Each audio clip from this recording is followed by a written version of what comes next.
It started with a sound. Nothing dramatic. Nothing that would make you spin around or catch your breath. Just a dull thud from the storage closet at the end of the hall. The kind of sound old houses make when they're settling. I barely registered it. But the thing is, this house had never made that sound before, and I'd been living in this apartment for years. It kept happening. At odd hours, a knock, a scrape. Sometimes, late at night, something that sounded disturbingly like footsteps. Someone shifting their weight in a small, cramped space. Every time, I'd get up, walk to the door, put my hand on the knob, click on the light, and every time, nothing. Just the usual mess. My mom's old pickle jars lined up on the shelf, garbage bags full of clothes I kept meaning to donate, cardboard boxes stacked to the ceiling, cobwebs in the corners. I started laughing at myself. Grown man creeping around his own apartment, checking a storage closet like some kid afraid of the dark. But then I started listening for it. Whenever the apartment went quiet, I'd sit there and wait, and sure enough, there it was. A shuffle, a creak. Once, something that sounded way too much like breathing. It felt like I wasn't living alone anymore. But I had zero proof of anything. My girlfriend Sarah came over one evening. We'd been together for almost 2 years, and lately I'd been thinking seriously about proposing. She wasn't the kind of woman who'd move in with someone on a whim. She needed the ring, the whole thing. And honestly, I wanted that too. I wanted her there every day in this apartment, making it feel like home. Sarah had this wild red hair, thick, curly, always a little untamed, and pale skin dotted with freckles, like someone had dusted cinnamon across her nose and cheeks. Clear, bright eyes, a smile that made every room feel warmer. And she talked. God, she talked, nonstop, about everything. But I loved her voice. It filled the silence in a way nothing else could. We were sitting in the kitchen that night. She was mid-story, something about her mom and a smoked mackerel she couldn't stop herself from eating, even though salt made her face swell up. When I held up a hand, "Hold on." She blinked at me, annoyed. "You always cut me off." "No, wait, listen." A beat of silence, and then a slow, deliberate thud against the wall. Both of us heard it. Sarah went very still and set her mug down with a careful hand. "What was that?" "I don't know," I said. "It's been happening for about a week. Seems like it's coming from the storage closet." "Have you looked inside?" "Yeah, nothing there." "Could be a mouse," she offered. I gave her a look. Would need to be the size of a golden retriever. She laughed a little at that, and then told me this story from her childhood about a mouse that gnawed a little hole in her bedroom wall, and how she never told her parents because she decided it had a tiny bedroom inside, with a matchbox bed just like in cartoons. She was so animated telling it, laughing at herself, twirling a curl around her finger, that I forgot all about the closet. The next morning, I was alone. Coffee, a lazy anime series I'd been working through, just my usual slow start routine. Then, from the hallway, a long, drawn-out creak. I hit pause. The sound of my own heartbeat filled my ears. I stepped into the hallway.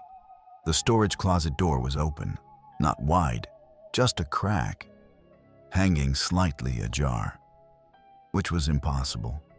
I always kept it latched. My palms went damp. I stood there and told myself there was nothing to be afraid of. Then I walked up to it anyway, pushed it open, and clicked on the light. "Is someone in here?" I said out loud, and immediately felt like an idiot. Of course, no one was in there. I was losing it. I stepped inside, looked at the shelves, looked at the boxes, and then the door slammed shut behind me. I lunged for the handle, yanked it, locked solid. I slammed my palm against the wood. "Hey, open this door!" From the other side, unhurried footsteps, someone walking through my apartment like they owned it. A wave of wrongness hit me, the kind you only feel in nightmares, when you know something is deeply impossible and your body reacts anyway. Cold sweat, shaking hands, a hollow, vertiginous panic. "What do you want?" I shouted and threw my shoulder against the door. It didn't move. These old apartments, they built the doors to last. Pain cracked through my collarbone. "I'm calling the police," I yelled, knowing full well I'd left my phone on the kitchen counter. The footsteps stopped. A pause. And then, from the other side of the door, a voice. It wasn't human. Not quite.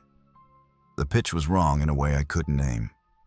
It passed through the wood and through my skin, vibrated somewhere behind my eyes. "If I were you," it said, "I wouldn't do that." The light died.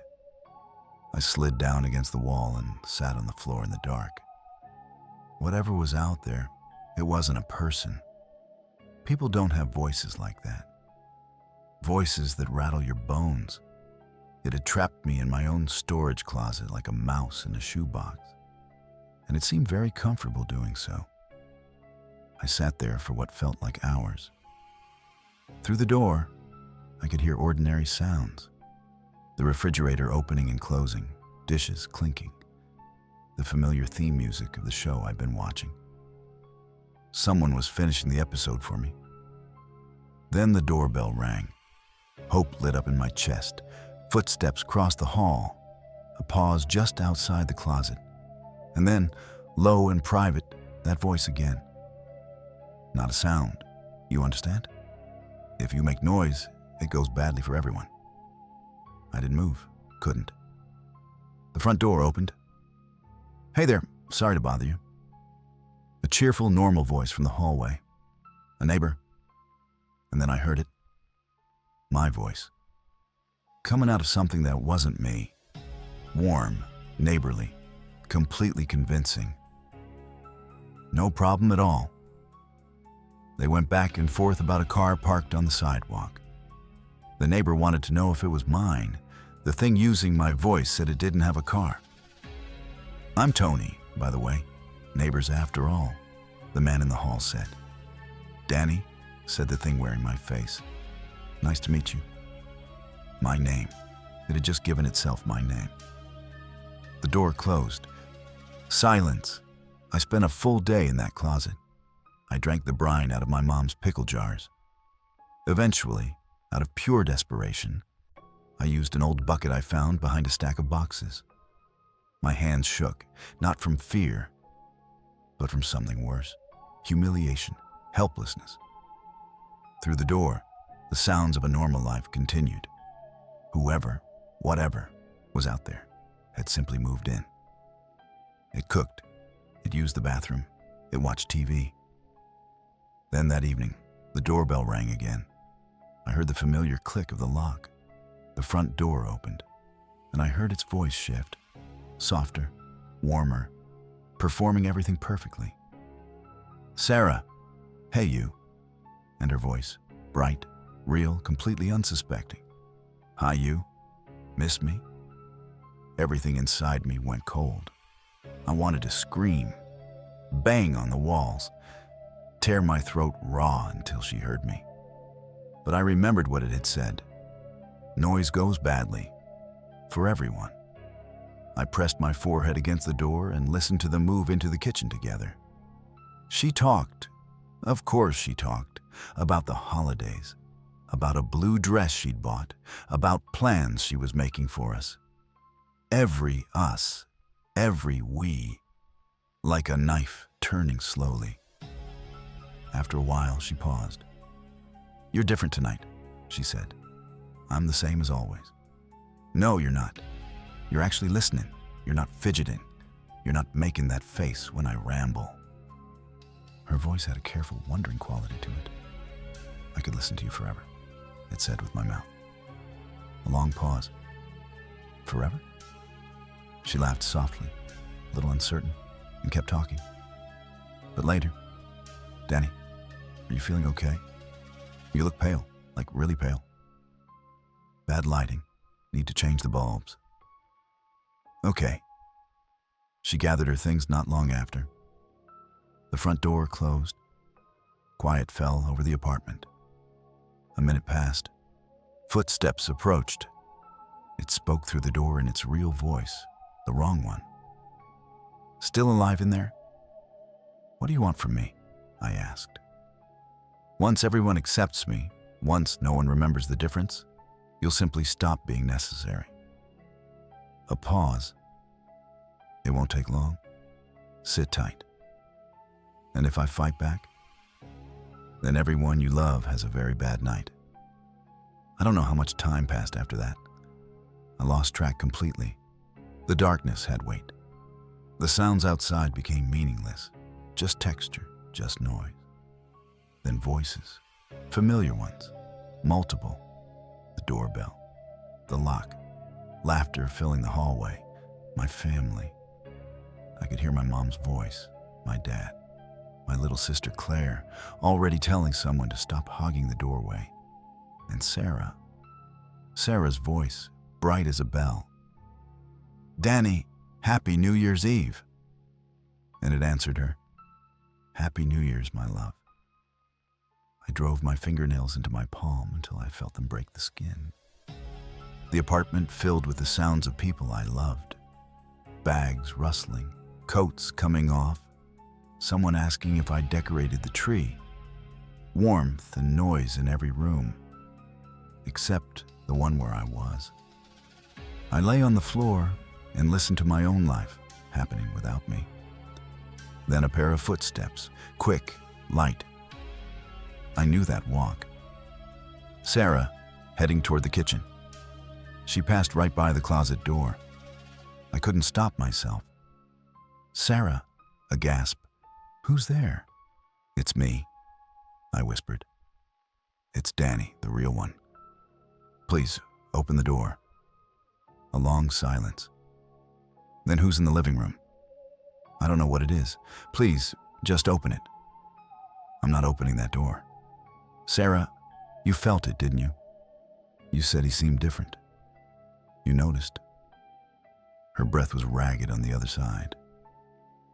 "I did feel like something was off," she said very quietly. "But that's not. Things like this don't. Please.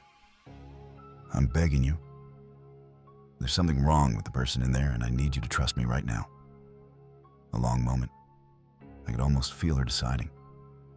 The lock turned. I held my breath. Then a small, broken sound. "It won't open." I yanked the handle from my side. Nothing. "Try again." Another voice cut in from the hallway. "Sarah, what are you doing over there?" It, using my voice, standing right outside, and something cracked open in her. Her voice rose, clear, certain, suddenly sure. "You're not him."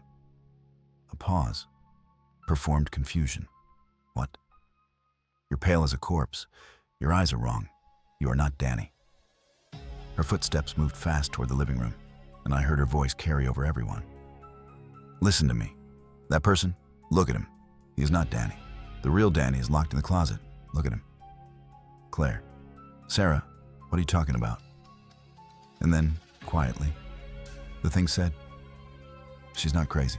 It's true." Silence. My mom. "Is this some kind of game?" I threw myself at the door and screamed, "I'm in here. Open it. Please."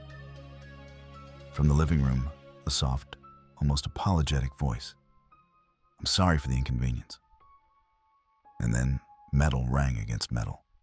The sound that followed, I will never unhear it. Impacts, wet and rhythmic, and voices cut short, one after another. I couldn't move.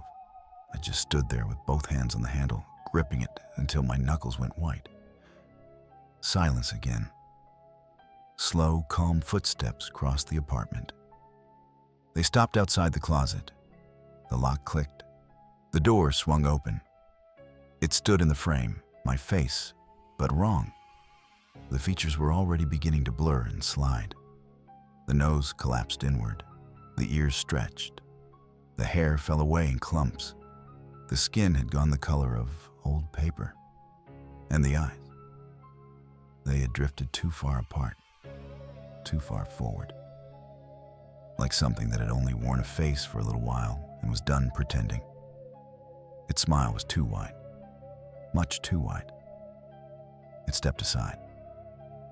Come see? My legs carried me forward on their own. I don't remember crossing the hallway.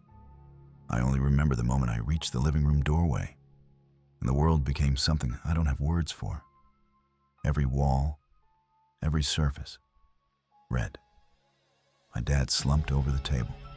My mom fallen from the couch. Claire by the window. And Sarah at my feet, in the pale blue dress she'd bought for tonight. Her red curls dark and matted, her eyes open, still, looking at nothing. I stood in the doorway and felt the bottom of everything drop out.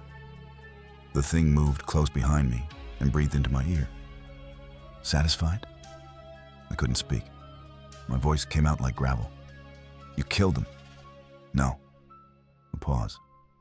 You did. You were here, your knife, your apartment, your night. Something clattered on the floor behind me. Metal on hardwood. Good luck explaining that. Unhurried footsteps moved toward the door. Wait, I said, knowing it meant nothing. It turned. Want me to send you after them? And that's when the tears came. Not from grief, not yet. From pure, bottomless powerlessness. It smiled at me with a too wide mouth. Be proud of yourself. The front door open, closed. In the living room, the Christmas tree blinked softly in the corner. Tinsel catching the light, ornaments swaying. A dark stain spread across the white tablecloth.